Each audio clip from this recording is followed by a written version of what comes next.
Hello everyone, कैसे हैं आप सभी। आई होप अच्छे एंड स्वस्थ होंगे। आप सभी का स्वागत है आपके अपने यूट्यूब चैनल लर्न विद प्रीत चौधरी में। आप अच्छे से अपनी पे जो प्रैक्टिस है वो कर रहे होंगे। हमारी जो क्लास है वो आरएस मेंस पेपर फोर्थ की और हमारी किसकी, हिंदी की रहने वाली है। हिंदी में हम अपने यहाँ पे टेस्ट सीरीज स्टार्ट कर रखी थी, जो अच्छे से हम उसकी प्रैक्टिस है वो कर रही हैं। आज अगर हम बात करें हमारे टेस्ट की, तो हमारा पार्ट ए और आपका पार्ट बी जो आपको कल आंसर राइटिंग के लिए क्वेश्चन दिया गया था। तो चलिए सबसे पहले हमारा स्टार्ट करते हैं हमारा पार्ट ए, बिना टाइम खराब किए हुए।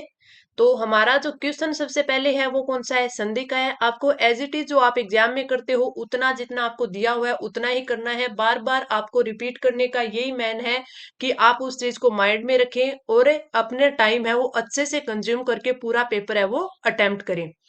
हमें शब्द दिया गया, संधि विच्छेद दिए गए और उसको हमें क्या करनी है, संधि करनी है। सबसे पहले जो हमें दिया गया है उत्प्रिश्रृंखल, उत प्लस श्रृंखल, तो इसका क्या बनता है, उच्च श्रृंखल। क्या बनता है, उच्च श्रृंखल। उच्च श्रृंखल, उत प्लस श्रृंखल का क्या बन जाएगा, उच्च श्रृंखल। अगला जो दिया गया है संधि विच्छेद सम प्लस ताप, सम प्लस ताप का बनता है समताप। और इसी को क्या बोलते हैं, संताप। यानी न लगाएं या ऊपर बिंदी लगाएं, दोनों ही एक चीज है, संताप संताप। अगला जो दिया गया है वो है अंतः विसर्ग प्लस पुर, अंतः विसर्ग प्लस पुर, तो ये क्या बनता है, अंतःपुर। अंतःपुर, अंतःपुर। महा प्लस एसना, महा प्लस एसना का बनता है महेसना। क्या बनता है, महेसना। तो उत प्लस श्रृंखल का उत श्रृंखल, सम प्लस ताप संताप, अंतः विसर्ग प्लस पुर अंतःपुर, महा प्लस एसना महेसना। संधि का क्वेश्चन कंप्लीट होता है। अगला हमारा आता है उपसर्ग का। उपसर्ग की बात करें तो हमें क्या है, शब्द दिए गए हैं जिससे हमें उपसर्ग पृथक करने हैं, ना कि हमें मूल शब्द या मूल धातु लिखनी है। सिर्फ हमें क्या करना है, इसमें उपसर्ग है वो अलग करना है। प्रति, प्रत्युत्पन्न, प्रति प्लस उत्पन्न, तो इसमें कौन सा है, प्रति उपसर्ग है। कौन सा है, प्रति उपसर्ग, प्रति प्लस उत्पन्न। आत्मोत्सर्ग, आत्मोत्सर्ग में आत्म, क्या है, आत्म, इसमें उपसर्ग है। विक्षिप्त, विक्षिप्त की बात करें तो इसमें कौन सा है, वी उपसर्ग है। अगला जो हमें शब्द दिया गया है वो है परार्थ। परार्थ की बात करें तो इसमें कौन सा है, पर प्लस अर्थ, परार्थ पर उपसर्ग दिया गया है। तो एक प्रति, एक आत्म, एक वी और एक पर उपसर्ग। तो हमारा उपसर्ग का क्वेश्चन कंप्लीट होता है। आगे बढ़ते हैं विलोम शब्द पर। निम्नलिखित शब्दों के विलोम लिखिए। अनुयायी, उत्थान, दीवा और प्रमुख। सबसे पहला जो शब्द है वो है अनुयायी। अनुयायी होता है किसी चीज के, बोलते हैं ना कि ये उसके अनुयायी है, यानी उसको मानने वाले, उसका सपोर्ट करने वाले। और इसका जो विलोम होगा वो क्या होगा, विरोधी। विरोधी यानी उस चीज को न माना, उस चीज का विरोध करना, विरोधी। उत्थान, उत्थान का क्या होता है, पतन। किसी चीज का उत्थान होता है यानी उसकी वृद्धि हो रही है, ठीक है, तो उसका क्या हो जाएगा, पतन होना। दीवा, दीवा का हो जाएगा रात्रि, दीवा का विलोम हो जाएगा रात्रि, दीवा दिन रात्रि। प्रमुख का क्या हो जाएगा, गौण, प्रमुख का गौण, यानी कोई प्रमुख क्या होता है, एक चीज में मुख्य है, प्रमुख मुख्य है। गौण क्या हो जाएगा, कम, ठीक है, उस चीज में कम। अगला जो हमारा क्वेश्चन आता है वो आता है पर्यायवाची का। भुजंग और पुष्कर। अगर आपको भुजंग पता है कि भुजंग किस चीज का पर्यायवाची है तो आप इसके अच्छे से पर्यायवाची लिख पाओगे। और जो मैंने पीछे के 5-6 टेस्टों में आपको अच्छे से प्रैक्टिस करवाई थी, 10-10 आपको पर्यायवाची करवाती थी, उसमें मैंने आपको जो पर्यायवाची के क्वेश्चन लाई थी, जो शब्द लाई थी, वो पर्यायवाची के पर्यायवाची लेके आई थी। जिस प्रकार ये है, ये किस चीज का होता है, ये होता है सांप का। तो इसकी अगर हम लिखें तो एक तो सांप हो जाएगा, एक सर्प हो जाएगा, ठीक है। नाग भी होता है, लेकिन हमें सिर्फ दो लिखने हैं।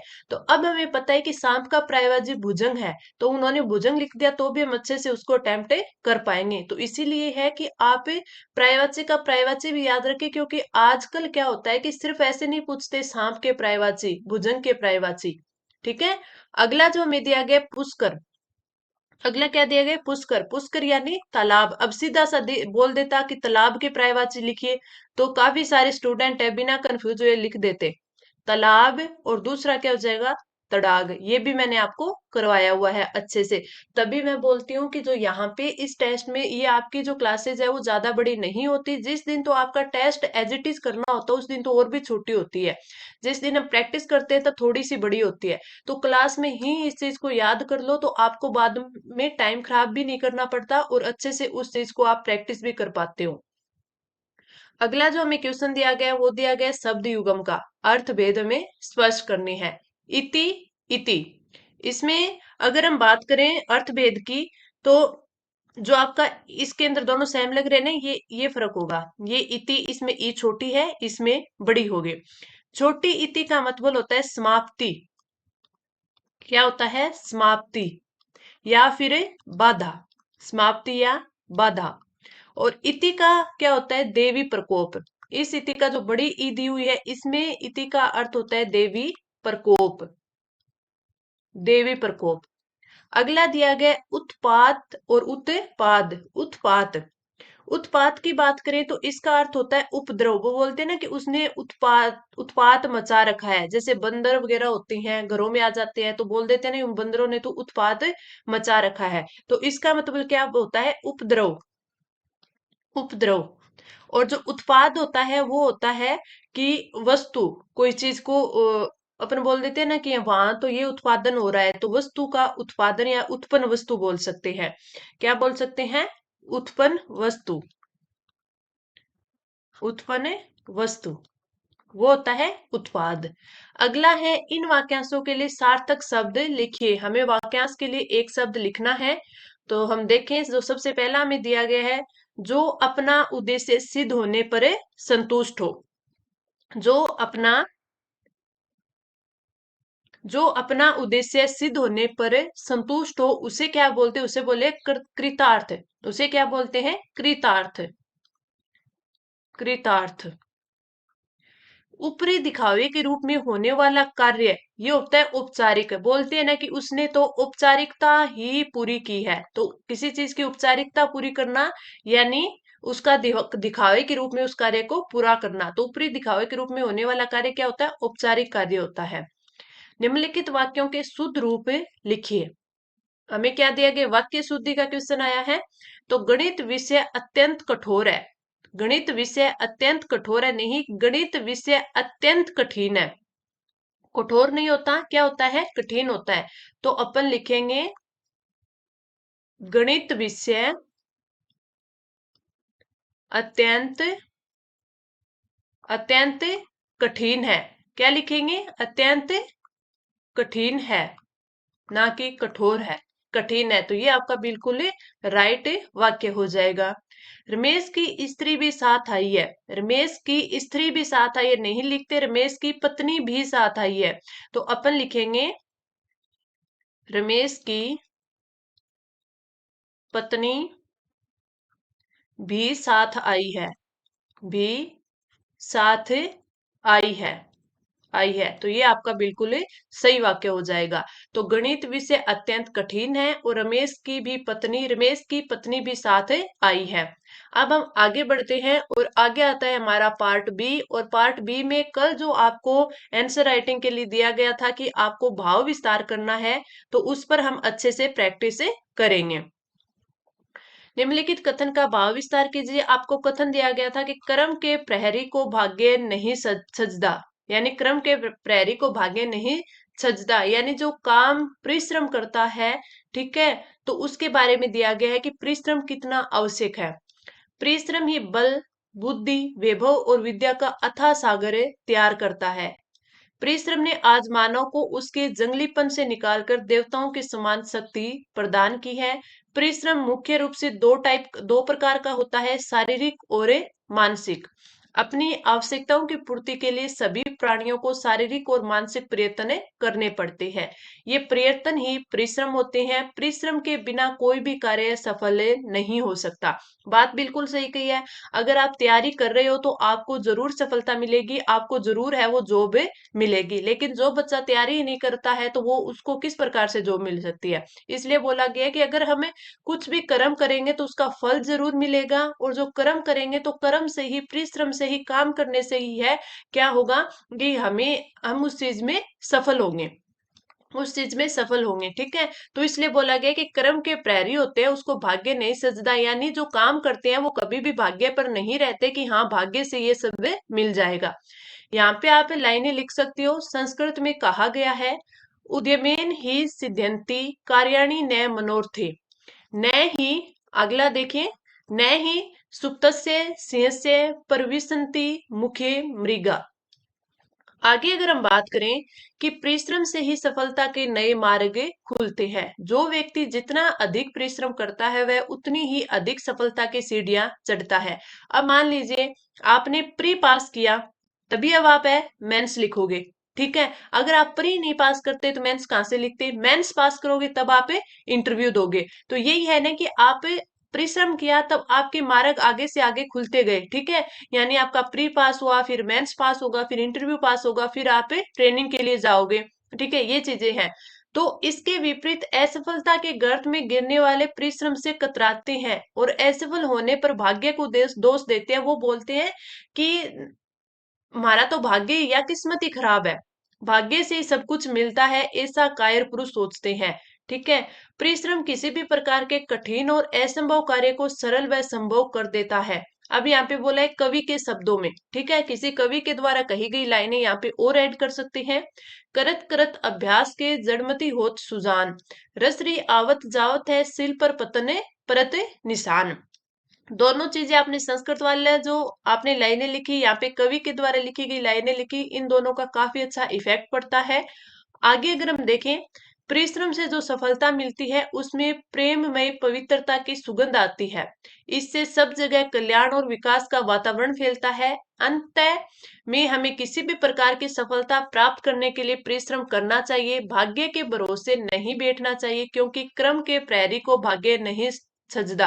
यानी जो कर्म करने वाला व्यक्ति होगा वो कभी भी अपने भाग्य को नहीं अड़ीकता कि हाँ मेरे भाग्य में ऐसा लिखा है वो मुझे कब मिलेगा। ठीक है, वो अपना काम करता रहता है। अब एक चीज आप ध्यान रखना, अगर आप अच्छे से तैयारी करोगे तो आपको ये मान सकते हैं कि हो सकता है आपके जो भाग्य में है ये जॉब नहीं है, आपके में ये जॉब है, लेकिन आपको मिलेगी जरूर, और जो आपको मिलती है वो सबसे दी बेस्ट होती है।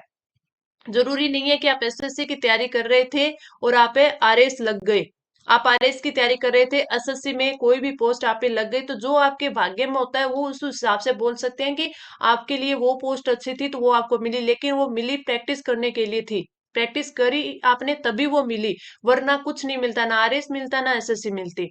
ठीक है, अब हम बढ़ते हैं हमारे अगले क्वेश्चन की ओर। और अगला जो हमें क्वेश्चन दिया गया है आपके नेक्स्ट टेस्ट का, जो आपको आंसर राइटिंग करनी है, शांति एवं अहिंसा विभाग राजस्थान सरकार द्वारा महात्मा गांधी सेवा प्रेरक भर्ती प्रक्रिया निरस्त करने हेतु कार्यालय आदेश जारी कीजिए। यानी शांति और अहिंसा विभाग है राजस्थान सरकार का, उसके द्वारा जो महात्मा गांधी सेवा प्रेरक भर्ती प्रक्रिया निरस्त हुई है उस हेतु कार्यालय आदेश यानी ऑफिस ऑर्डर तैयार करना है। मैंने आपको बताया है कभी भी आप कोई सा भी कार्यालय पत्र लिखे, कार्यालय आदेश लिखे, ठीक है, उसमें आपको सबसे पहले यहाँ पे क्या लिखना है, राजस्थान है सरकार, सबसे पहले राजस्थान सरकार, फिर यहाँ पे आपके आएगा विभाग का नाम, क्या आएगा, विभाग का नाम आएगा। उसके बाद आप क्या लिखोगे, मैं थोड़ा सा आपको प्रारूप इसका बता देती हूँ ताकि आपको अच्छे से याद हो जाए, आपको सिर्फ कंटेंट है वो ऐड करना रहे। यहाँ पे आप लिखोगे पत्र क्रमांक, इस साइड आपने लिख दी दिनांक, यहाँ फिर अगली लाइन में आप क्या लिखोगे, कार्यालय आदेश यानी ऑफिस ऑर्डर, बीच में आप लिख दोगे कि ये जो आपकी ये भर्ती थी उसके बारे में, कि विभाग द्वारा जारी महात्मा गांधी सेवक प्रेरक भर्ती प्रक्रिया है उसको तत्काल प्रभावों के कारण से है वो निरस्त किया जाता है, रद्द किया जाता है। ठीक है, इस क्रम में जो जारी हुई थी विज्ञप्ति उसका नाम लिख देना कि इस ये नंबर विज्ञप्ति थी, इस दिन या इस डेट को ये जारी की गई थी और इसको है अब क्या किया जाता है, निरस्त किया जाता है। ठीक है, या फिर आगे फिर आप ये भी लिख देना कि जब तक है वो नए आदेश नहीं आते तब तक इसको निरस्त किया जाता है। ये 20 के 3 से 4 लाइनें कंटेंट लिखने के बाद आप यहाँ पे है वो लिख दोगे, जो कि ये शासन सचिव होते हैं उनका नाम आ जाएगा, उनका साइन आ जाएगा, उनके नाम आ जाएंगे, नीचे आ जाएगा शासन सचिव, जिनके यहाँ पे वो क्या लिखती है, मोहर लगती है। फिर इस साइड में क्या होगा, इस साइड में आप प्रतिलिपि दोगे। प्रतिलिपि किस किस को जाएगी, जो आपकी प्रतिलिपि होते हैं, एक तो प्रमुख शासन सचिव को चली जाएगी जो कि सीएम यानी मुख्यमंत्री का होता है, एक जो मुख्य सचिव होता है उस ऑफिस में चली जाएगी, एक जो सारे के सारे जो जितने भी जिला कलेक्टर होते हैं उनके पास चली जाएगी, जो अतिरिक्त जो महाधिवक्ता होते हैं क्योंकि ये निरस्त होने वाली है तो उनके पास चली जाएगी, और जो भी संयुक्त शासन सचिव होते हैं उनके पास चली जाएगी, और ये जो आपके शांति और अहिंसा विभाग है तो इनका जो निदेशालय है उनके निदेशक के पास चली जाएगी, और एक आपके रक्षित पत्रावली के लिए रह जाएगी। तो ये सारी चीजें मैंने आपको इसलिए बताई ताकि आपके माइंड में रहे कि ये उनको क्यों जाएगी और ये किस केस को हमें भेजेंगे। तो इस प्रकार आप इसकी अच्छे से प्रैक्टिस करना, फिर देखना कि कल हम इसका सॉल्यूशन करेंगे तो आपने कितना अच्छा लिखा है। आई होप आपको सारी चीजें अच्छे से समझ आई होगी। कोई भी चीज समझ में नहीं आती है तो आप तुरंत क्लास के नीचे कमेंट करके पूछ सकते हो। आपको क्लास अच्छी लगी तो लाइक करना, चैनल को अभी तक सब्सक्राइब नहीं किया तो सब्सक्राइब कर लेना। अब हम मिलते हैं अगली क्लास में। धन्यवाद।